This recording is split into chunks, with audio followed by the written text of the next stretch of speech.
So my guest today, I am so excited to announce, and a little bit nervous, I won't lie, is the wonderful Clare Mackintosh. Now, I'm often accused of fangirling because I do interview my favourite authors, and on this occasion, I'm going to make no apologies whatsoever, Clare.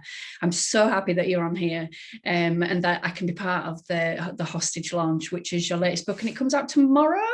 It does, yes. I'm very excited and really excited to talk to you. Thank you so much for having me. No problem at all. I was at the preview party the other night, and I still have my boarding pass from there, which was so much fun, I have to say.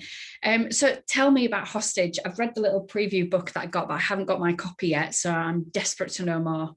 Ta-da! So, and I have to compliment you on your cabin crew outfit. I feel bad now, but I've got my little box of tricks here, so I'm not going to wear them, but I'll show you my my props. I've got some epaulets here.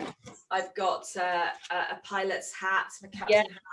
I've got a neck scarf. Excellent. A cabin crew. Oh. So I'm not a big fan of dressing up. My only challenge now is to find another book I can write that will afford me the same sort of fancy dress opportunities. Anyway, let me tell you about Hostage. It's a locked room thriller set on a non-stop flight from London to Sydney. It's a 20-hour flight.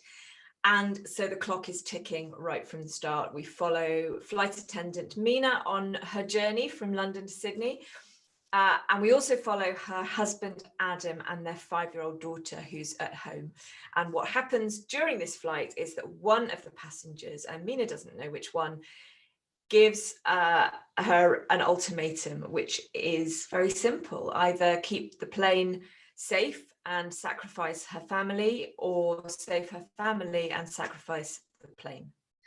Wow. Okay. So where did the inspiration come from? Were you on a flight when you came up with the idea? Well, not a hijacked flight, fortunately. So it's not, this isn't a real life case. Lots of different places. So for the last 3 or 4 years, I've had the premise jotted down in my notebook. A really basic sort of flight attendant, save the plane or save the child. And this stemmed from a conversation with a pilot friend of mine, where we were talking. I was actually researching After the End at the time, because one of the characters in After the End is a flight attendant, and we were just talking generally about planes and her job. And she was saying that they're never allowed to open the flight deck door, obviously, if someone tries to get in. And even if their own family was on the plane and they looked at the camera and they saw someone standing there with their child, a knife to the throat, open the door or else, they are forbidden from opening that door. Wow. And I said, but what would you do really if that happened? And she just kept saying, we're forbidden from opening the door. And I thought that's just one of those situations where it's too awful to imagine. So that kind of fed into lots of other ideas. And I fly a lot in normal times, pre-COVID times. So I spend a lot of time on flights watching people, watching passengers, the way they behave, the way the flight attendants behave when they're behind the curtain and sort of, semi off duty. And I find all that fascinating. And there's something very similar about my experiences as a police officer when you aren't really off duty. You're sort of there. You're on all the time, and you go to work with all the baggage of your family and your domestic quarrels or your problems with your children, and you've got to paste a smile on your face and carry on doing your job. You haven't got the luxury of perhaps working in your own office or going into the toilets for 20 minutes to have a cry. So it just seemed like a really great high pressurized environment for a thriller. I would imagine something like that then you have to, because it's so contained, your character development has to be it's a very character driven story. So you have to really know the characters inside out before you start writing. So did you spend a lot of time developing them? Yeah, I did. And this is something actually that I think has been really honed from from After the End. So for anyone who's new to my work, I wrote, there it is. I wrote 3 thrillers, and then I published After the End, which is a family drama. Yeah. And the big difference between that book and my first 3 books is that After the End is predominantly a character-driven novel. And what I found then is, when I came back to writing thrillers, is that my style of writing had changed a bit. And although Hostage is still a very plot-driven, high-concept thriller, actually I've got that legacy of working on character, and so it was a real mix of the two. And you're right, it's really important that we want to follow these characters, because it's a closed cast environment. We're not introducing lots of new characters all the time, that we've got what we've got from the start. No one's going to suddenly walk onto that plane, twirling a moustache and solving the mystery. So I spent a lot of time getting to know them, working out who they were, what sort of decisions they might make. And a lot of their personality comes, not personality, but a lot of their character comes from the fact that they have this adopted daughter, Sophia. Yeah. And I say that because actually the way people parent does tend to sort of change a lot about how they behave. And so it's interesting to see how each of them have responded to the various challenges that Sophia throws up, because she has her own issues, and then what that does to the parents' relationship with each other. Yeah. Wow. I mean, you've often been called the queen of the killer twist, and the queen of misdirection. And I have to agree with that. I read I See You First, which took me on a journey, and the end, I literally sat and looked at the book and was, really? And the same again with I Let You Go. You can see I've got little post-it notes in there, the bits that I enjoyed. So I'm really interested to know how your mind works. When do you set that plot twist? Is it at the beginning? Do you know what's going to happen? Or is it something that just comes organically as you're writing? Both, I guess. So firstly, there are so I love misdirection. Misdirection as a word is so spot on for what I want to do, what I aspire to do in my books, because it's not always about a twist. It sometimes is. We've got twists, we've got reveals, which is something very different to twists, and every single novel, whatever genre it is, has to have reveals, but not every novel has to have a twist. And then misdirection. And I think what's interesting about misdirection is that it wrong foots the reader, and you're not tricking them. It's almost as though the reader is sort of the reader is the unreliable narrator themselves. They've chosen to read a particular storyline one way, only to discover that actually they got it wrong at the start. I intended them to get it wrong, and so now they have to recalibrate and see everything in a new light. And I really love doing that. And when I wrote I Let You Go, it was very much that misdirection that came first. That was the point of the novel. And over the course of the last few books, I think I've got better at making a novel more than just the redirection, more the misdirection, more than just a twist. And so I'm on my 4th thriller now, and Hostage is a book of misdirection, of multiple twists and reveals.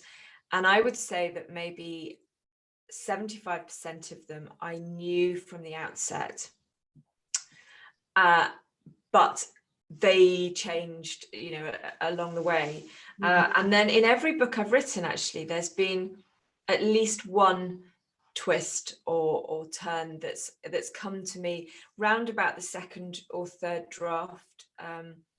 So that's been quite fun. And with Hostage, it was the ending of the book that I had the ending, and actually the ending that I had in mind stayed, but then I sort of had another ending after that, which obviously we won't spoil. How many drafts do you go through before you think, right, this is ready now for somebody else to read it other than me? I share my work relatively early. I know a lot of authors will work at it, and then it won't go to their agent or editor until it's pretty polished. I have a history of throwing novels away, and so actually I'm very loath to write on too much. I want, once I've got the basic shape of it down, so I've got the first draft, I want to know if I'm heading in the right direction, rather than go away and polish and polish and polish, only to discover that actually there's a whole kind of sub thread that just doesn't work well. So at the end of that first draft, I will send it to my agent and my editor at the same time.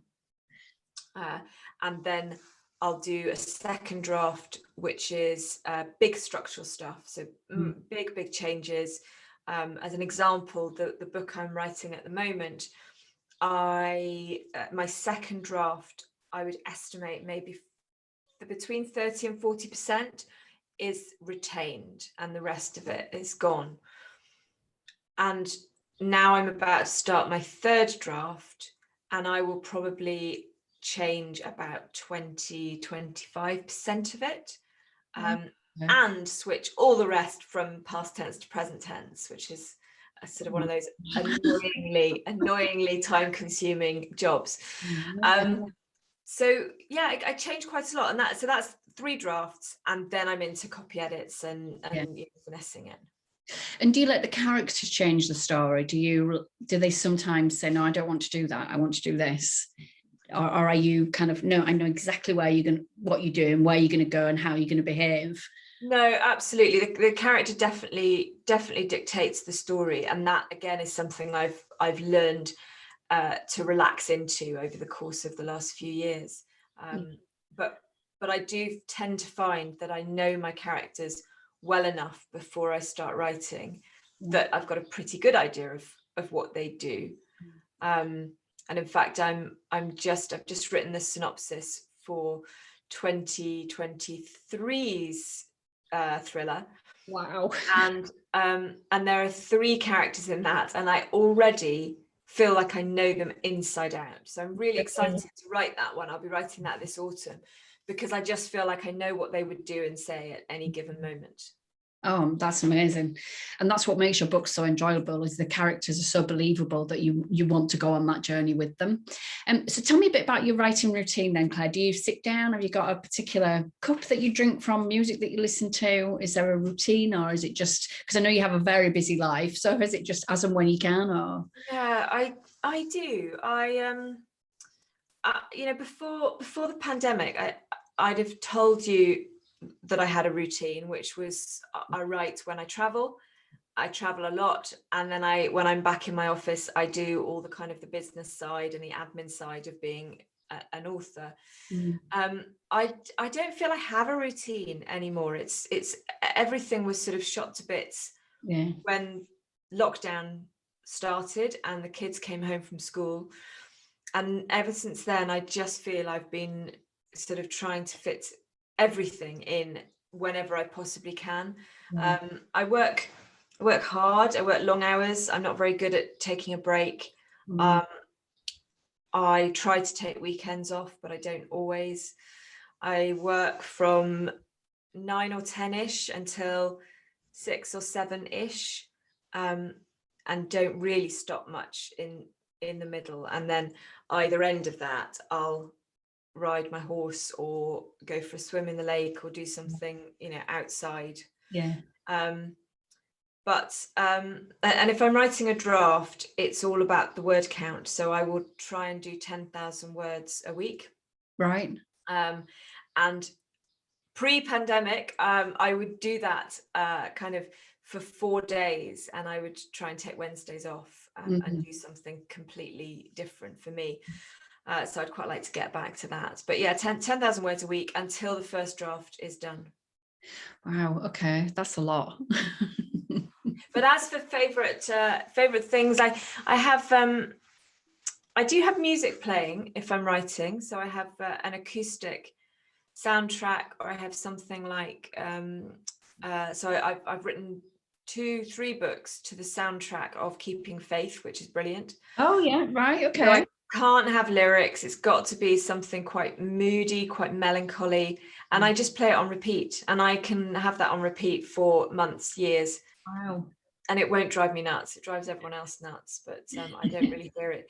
But I find what it does is it gets me instantly in the zone. And so if I'm on a train or a plane or in a hotel room and I put that music on, I'm straight where I need to be, because I only ever listen to it when I'm writing.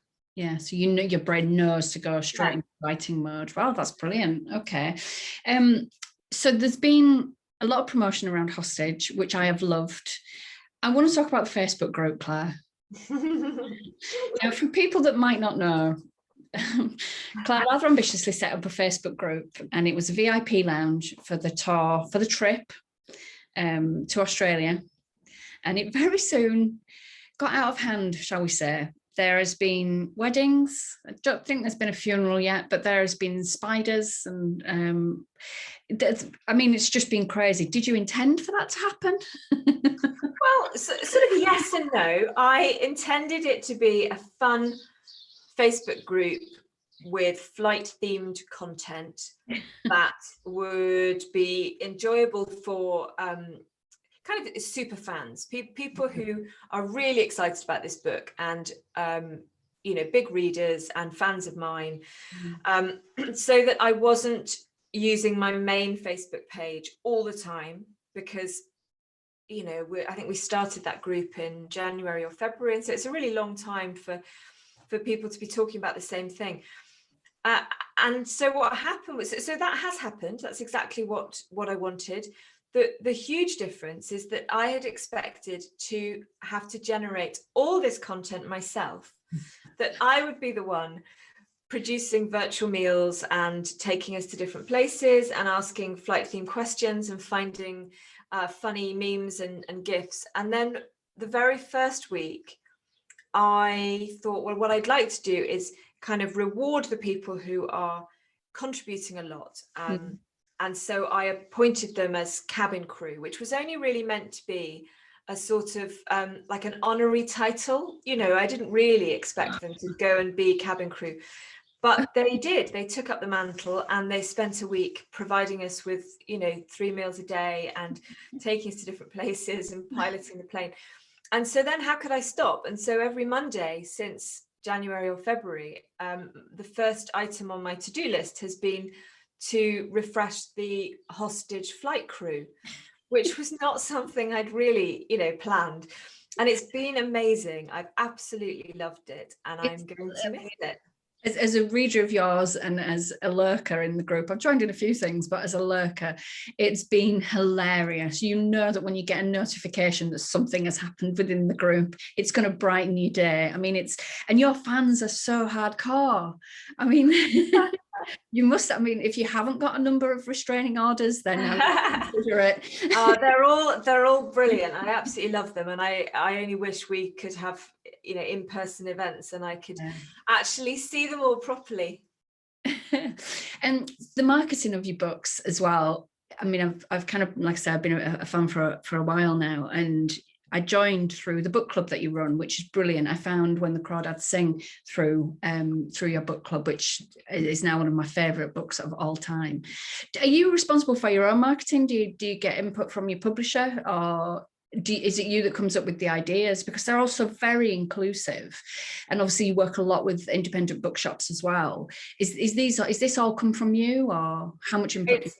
I think it's impossible really to separate me and my brilliant in-house team. So I'll sort of tell you the kind of setup. So I have an amazing publicity and marketing team within Sphere, my publisher, and they market my books. And so things like Facebook adverts or podcast sponsorship, or a myriad of different digital and print marketing is all down to them.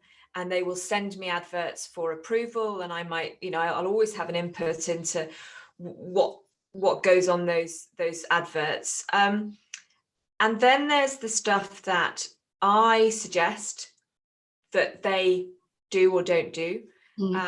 So for example, I'm doing something with Book Depository at the end of this month. So I thought, this is really cool. I love Book Depository. They ship all over the world. I've written a book about a flight. How about I take over their Instagram and recommend books along the London-Sydney route, you know, books set in those countries, and talk about hostage. And so that was something that I suggested and agreed with Book Depository, and then my marketing department, who are very used to me going slightly rogue and having to pick the pieces up, said, yeah, this is great, we'll help you create, you know, all the assets.